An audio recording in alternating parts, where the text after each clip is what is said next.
It seems there's a new poster boy for the right-wing Christian terrorist movement we hear about whenever jihadists kill someone, and the media want to assure us that Muslims fighting unbelievers has nothing at all to do with the Quran commanding Muslims to fight unbelievers. No, the real reason Muslims have committed more than 17,000 terrorist attacks in the past 10 years is that all religions have their violent radicals. And we can prove that all religions have their violent radicals by pointing to... Here's where it really helps to have a Christian terrorist to point to. The old poster boy, of course, was Oklahoma City bomber Timothy McVeigh, used in such contexts as, what's that? Muslims shouting Allahu Akbar flew a couple of planes into the World Trade Center, killing thousands of people? Well, don't blame Islam, after all. You wouldn't blame Christianity for the Oklahoma City bombing, would you? But that doesn't mean the whole Muslim religion should be indicted. That is my complaint. I mean, McVeigh probably was a Christian, and he bombed the Oklahoma federal building. But does that mean that a Christian church can't be built near there and Christianity is blamed? No, I don't like that broad brush. Ron Paul has a point there. We don't blame Christianity for the Oklahoma City bombing. Are we being inconsistent? No, Timothy McVeigh was an agnostic, not a Christian. He was raised as a Catholic, but he became an agnostic. He said that science was his religion. Now, since he didn't believe in the Bible, it would be kind of weird to blame the Bible for his actions. But we don't blame agnosticism either. Double standards? No, agnosticism had nothing to do with McVeigh's decision to blow up the Alfred P. Murrah building. There's no agnosticism handbook commanding agnostics to kill in the name of agnosticism. There's no international pattern of agnostics committing acts of terrorism while quoting the same agnostic scriptures, screaming Agnostu Akbar. If an agnostic's going to kill because of an ideology, he needs agnosticism plus something else. So Timothy McVeigh has never been a good example of the fabled right-wing Christian terrorist, just as he's never been a good example of the fabled right-wing leprechaun. But the world still needed someone to keep the all religions are equally likely to incite violence myth going, and McVeigh was typecast in a role he never intended to play. Things have changed, however. The 32-year-old sociopathic Ken doll, Anders Behring Breivik, does claim to be a Christian, and he even calls for a modern Christian crusade against political correctness, Marxism, and Islam. Surely, if anyone's going to take our attention off the more than 17,000 Islamic terrorist attacks we've seen over the past decade, it's this guy.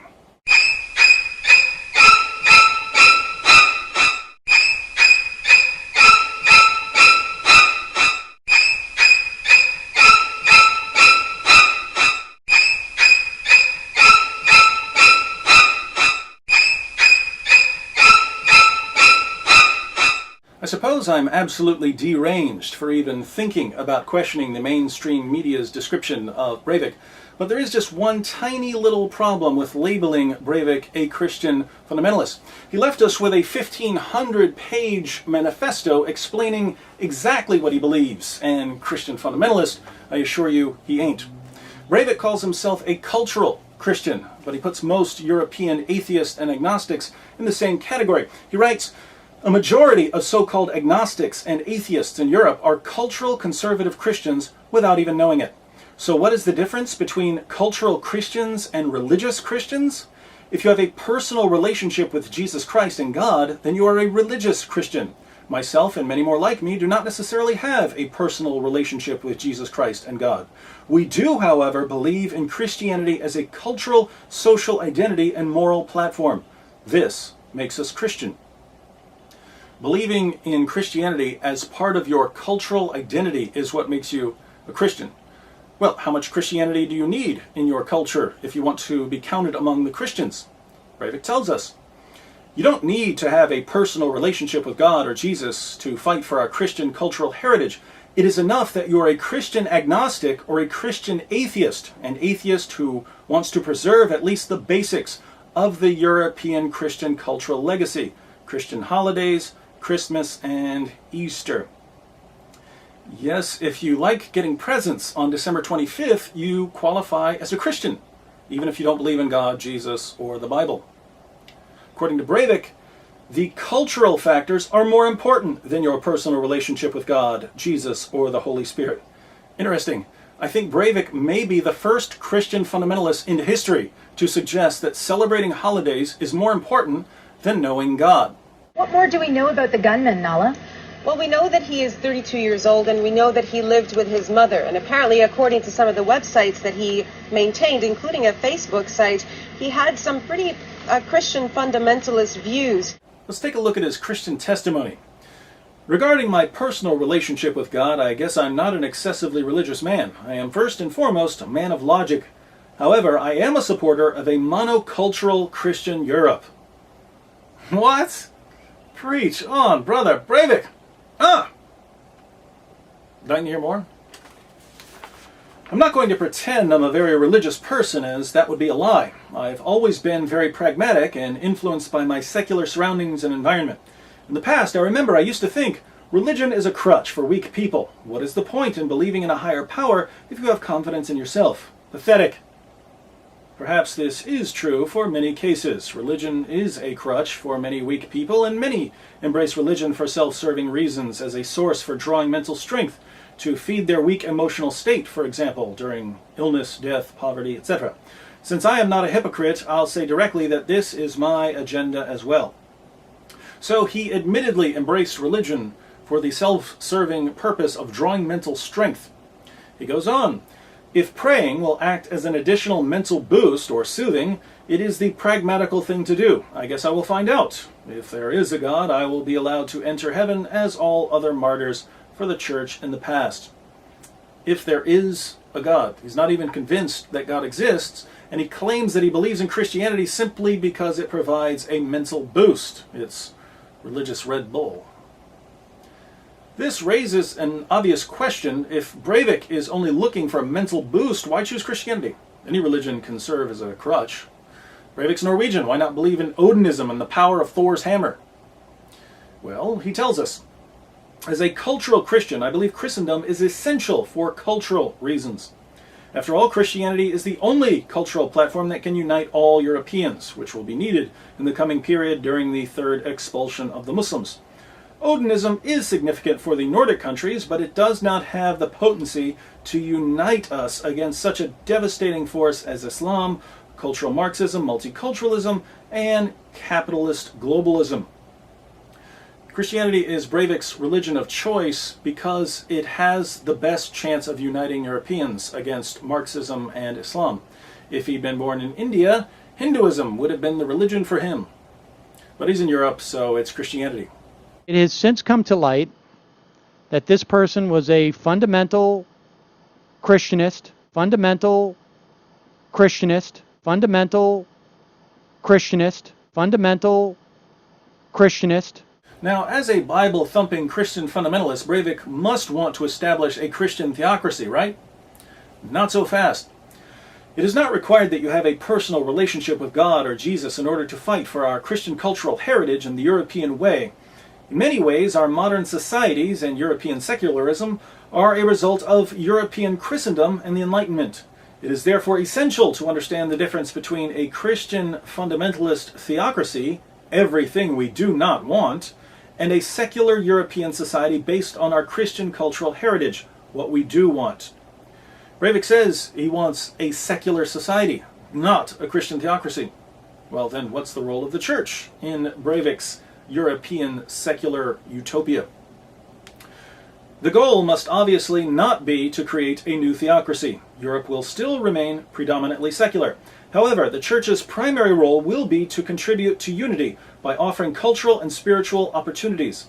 The church will once again be allowed to do what it was intended to do, to propagate and maintain cultural unity through predefined rituals and celebrations.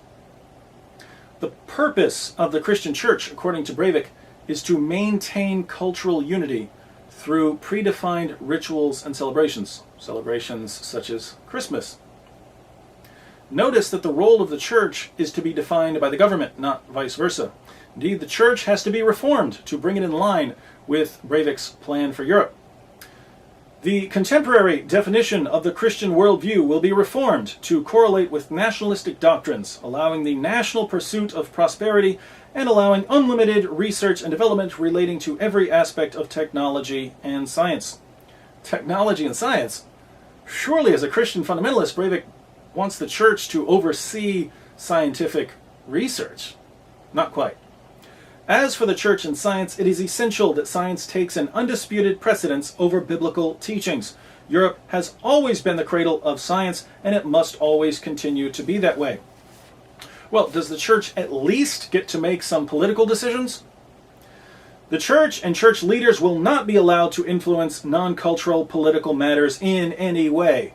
This includes science, research and development, and all non-cultural areas which will benefit Europe in the future. Now, let's put all of this together. Breivik believes in a version of Christianity that doesn't even require belief in God, although belief in God may be helpful as a psychological stimulant.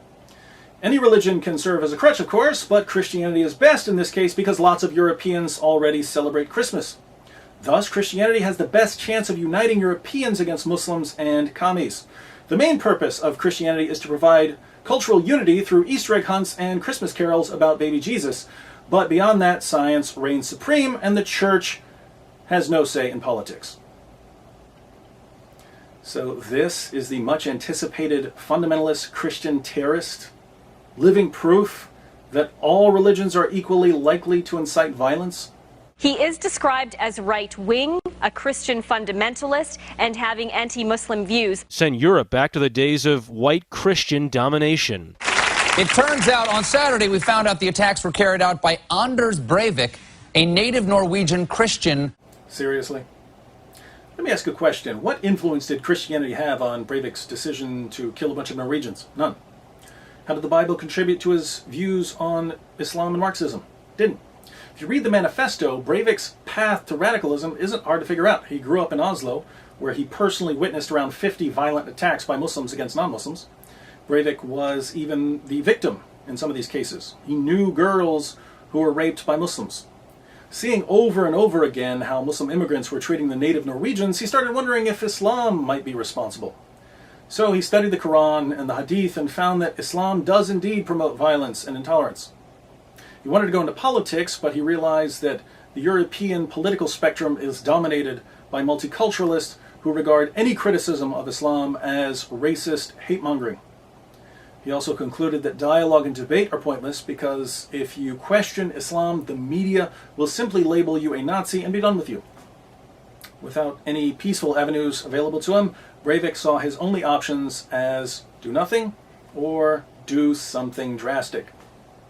He decided on a by any means necessary approach, meaning he would do anything up to and including dropping a nuclear bomb on a European city if it would help stop the Muslim colonization of Europe. Since Breivik believes that resisting Islam requires a unified culture, and Christian holidays can serve as part of a unified culture, Breivik thinks Europe should embrace its Christian roots. So what we don't have here is a Christian fundamentalist using violence to spread the gospel. Breivik is a person who hates Islam and Marxism and who's willing to use any tool that will help him rescue Europe from what he regards as cultural suicide. If Christianity will help, he'll be a Christian. If violence will help, he'll slaughter dozens of teenagers. That's the message you get from Breivik's manifesto. You also learn that Breivik is an egomaniac, a sociopath, and a total loser who can't stay away from steroids or prostitutes, and who spends entirely too much time playing video games and photoshopping pictures of himself. But is he a Christian? Well, if we define Christian as someone who has a relationship with God through Jesus Christ, Breivik admits he's not a Christian. We could define Christian as someone who follows the teachings of Christianity, but Breivik doesn't qualify here either. The Bible commands Christians to love our neighbors, to love our enemies, to pray for those who persecute us, to be at peace with all men, to do everything in love, and to honor all people. If you're walking around shooting teenagers, I'd say it's pretty obvious you're not following the teachings of Christianity. In order to classify Breivik as a Christian, we'd have to define Christian as someone who's raised in a culture that's been influenced by Christianity and wants to see that culture continue. And this is the only kind of Christian Breivik claims to be. Now, obviously, it's extremely misleading to call this guy a Christian fundamentalist because the phrase Christian fundamentalist already carries a certain meaning. If you really want to apply the term Christian to Breivik, and many people do, but you want to be careful and accurate, many people don't, I'd suggest the phrase cultural Christian secularist. And if you'd like to add fundamentalist, cultural Christian secularist? Fair enough. So does the recent Norwegian terrorist attack by a lone fundamentalist cultural Christian secularist help balance out the more than 17,000 terrorist attacks committed by Muslims in the past 10 years? Not by a long shot. You could say it proves that not all terrorists are Muslims, but we already knew that. We all know there's the occasional Timothy McVeigh or Anders Breivik. The actual claim being made by critics of Islam is that since the Quran commands Muslims to fight unbelievers, and since jihad is a religious duty for Muslims, Islam is much more likely to lead to violence than any other religious system. And like it or not, a lone terrorist attack by a non-Muslim sociopath in the face of 17,000 terrorist attacks by Muslims does nothing to refute this claim.